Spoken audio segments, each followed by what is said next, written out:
కుమ్మేర మల్లన్న జాతర సంఘటన గురించి మనతో మాట్లాడడానికి బీసీ జనసభ అధ్యక్షులు రాజారాం యాదవ్ గారు ఉన్నారు. ఏం చెప్తారు కుమ్మేర మల్లన్న దాడి సంఘటనకు సంబంధించి? ఇప్పుడు మార్పు అంటే కాంగ్రెస్ మార్పు వచ్చింది. కాంగ్రెస్ మార్క్ పాలన వచ్చింది.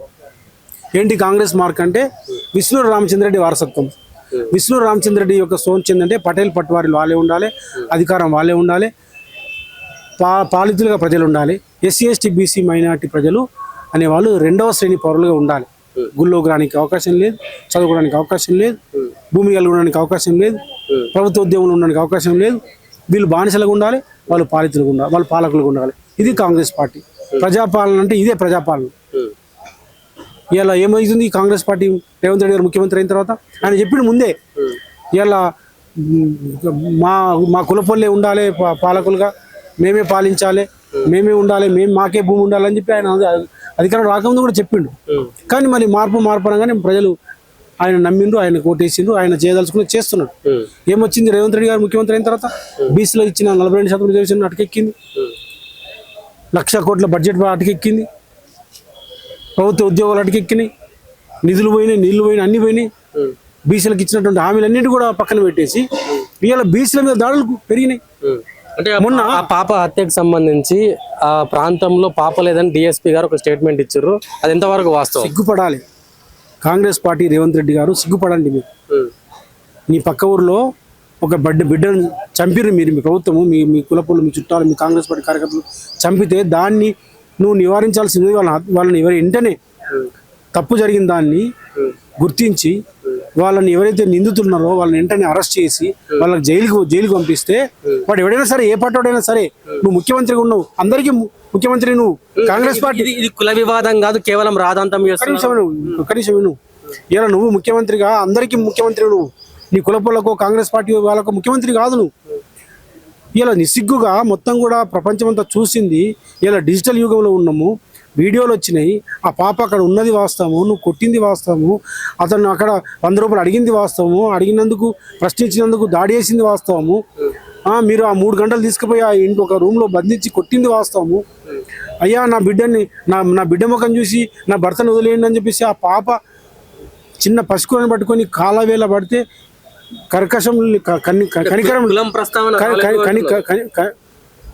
మరి ఎందుకు ఆ పాపని రానియలేదు? ఎందుకు కొట్టిండ్రు? ఏ కారణంతో కొట్టిండ్రు?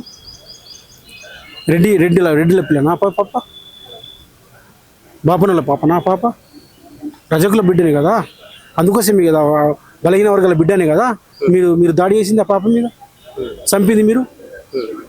కాబట్టి ఇలా తప్పించుకోవడం కోసం నువ్వు రకరకాల కథలు అన్ని కహానీలు చెప్తే, కాకమ్మ కథలు చెప్తే వినడానికి సిద్ధంగా లేదు. మొత్తం కూడా యావత్ తెలంగాణ సమాజము, యావత్ తెలుగు సమాజము ఇలా చూస్తున్నది నీ పాలన ఏ రకంగా ఉంది. బలహీన వర్గాల పైన ఇది ఒక్కటే కాదు, ఈ రోజు కాదు కదా, కుమ్మరలే కాదు కదా, మొన్న ఎల్లమ్మగూడలో ఎన్నికల్లో పోటీ చేస్తున్నందుకు యాదగిరి మీద, లక్ష్మి మీద దాడి జరిగినాయి. మూత్రం తాగించిండు, యాదగిరిని కిడ్నాప్ చేసి కోమటిరెడ్డి వెంకరెడ్డి ముఠా. నువ్వు కోమటిరెడ్డి వెంకరెడ్డి ముఠాని నువ్వు కేసు పెట్టి జైల్లో పెడితే ఇది ఇప్పుడు జరగకపోతుండే, కుమ్మేర జరగకపోతుండే. ఎల్లమ్మ కూడా జరిగిన తర్వాత వాళ్ళని అరెస్ట్ చేస్తే కుమ్మేర జరగకపోతుండే. ఇప్పుడు కుమ్మేరలో కూడా నువ్వు ఏం చేస్తున్నావు, మళ్ళీ చేయమని చెప్తున్నావు. అంటే అరే మీరు మూసుకొని కూర్చుంటారా బీసీలు, ఎస్సీలు, మీరంతా కూడా మేము చెప్పినట్టు వినండి, మా చుట్టాల పక్కలు చెప్పినట్టు వినండి అని రేవంత్ రెడ్డి గారు చెప్తున్నారు.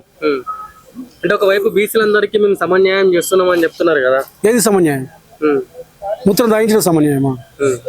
2 సంవత్సరాలు బిడ్డను చంపడం సమన్యాయమా? ఓటు వేయనందుకు నువ్వు ట్రాక్టర్ పెట్టి తొక్కియడం సమన్యాయమా? కర్ల రాజేష్ లాకప్ డెత్ సమన్యాయమా? ఏది సమన్యాయం? ఏం జరుగుతుంది సమన్యాయం? అంటే ఇప్పుడు రేవంత్ రెడ్డి హయాంలో బీసీ, ఎస్సీ, ఎస్టీలకు న్యాయం జరగట్లేదు అంటారా? ఏమన్నా న్యాయం జరిగితే మరి మేము ఎందుకు రోడ్ల మీదకి వస్తాం? న్యాయం జరిగితే 2 సంవత్సరాల పాప ఎందుకు చచ్చిపోతుంది? న్యాయం జరిగితే మూత్రం ఎందుకు తాగుతాడు? మాకు ఏమన్నా ఇష్టమండి తాగిండ మా యాదగిరి? కాబట్టి ఇవాళ కాంగ్రెస్ పార్టీ ప్రభుత్వం చేసినటువంటి దమనకాండ ప్రజలు గుర్తిస్తున్నారు, గమనించిండ్రు. మీకు ఖచ్చితంగా తగిన మూల్యం చెల్లించుకుంటారు. మేము ఇంకొక డిమాండ్ చేస్తూ ఉన్నాం. ఇలా మల్లన్న జాతర, మల్లన్న గుళ్ళ పైన మీ పెత్తనమేంది? మల్లన్న దేవుడు ఇలా మా కులదైవం మల్లన్న. ఇలా యాదవులు, కుర్మలు మల్లన్న బీరప్పలని చాలా భక్తి శ్రద్ధలతోటి పూజిస్తారు. మా కష్టార్జితంతో మేము గుళ్ళు కట్టుకుంటాం. ఆ గుళ్ళలో ట్రస్టీలుగా మేమే ఉంటాం, పూజారులుగా మేమే ఉంటాం.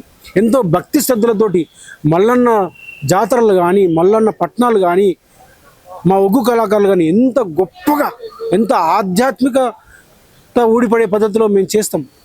అంత చిత్తశుద్ధితోటి, అంత శివుని మీద ప్రేమతోటి మేము చేస్తాము. అట్లాంటి దాన్ని, మేము చేసేదాన్ని మీరు వచ్చి ఇలా చీమలు పుట్టను పెడితే పాములు జరిగినట్టుగా ఇలా ఏమైంది కుమ్మరంలో? అంతకుముందు 2 సంవత్సరాల క్రితము అక్కడ యాదవులు ట్రస్టీలుగా ఉన్నారు, యాదవులు పూజారులుగా ఉన్నారు.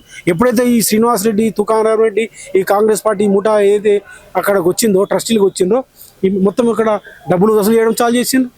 అక్కడ యాదవుని పక్కన పెట్టి, యాదవ్ పూజారుని పక్కన పెట్టి ఆ బాపనలను తీసుకొచ్చిండ్రు. ఇక బిజినెస్ స్టార్ట్ చేసిండ్రు. బిజినెస్ చాలు చేసి డబ్బులు వసూలు చేసి ఇలా వివక్షత తీసుకొస్తున్నారు. మరి అదే అంతకుముందు యాదవులు పూజారులుగా ఉన్నప్పుడు, యాదవులు ట్రస్టీలుగా ఉన్నప్పుడు జరగలేదే.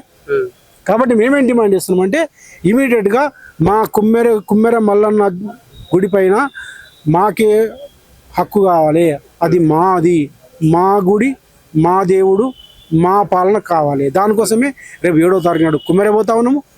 రేపు 13వ తారీఖు నాడు ఎండోన్మెంట్ ఆఫీస్ ముందర పెద్ద ఎత్తున మా శివసత్తులు, మా పొగ్గు పూజారులు మొత్తం కూడా అందరం కూడా యాదవులమంతా కూడా బీసీలను కలుపుకొని పెద్ద ఎత్తున మా దేవుడు, మా గుడి, మా పాలన కావాలని చెప్పేసి ఎండోన్మెంట్ ఆఫీస్ ముందర మార్చి 13వ తారీఖు నాడు పెద్ద ఎత్తున మరి మల్లన్న యొక్క సమతా స్ఫూర్తి ధర్నాని చేయబోతా ఉన్నాం.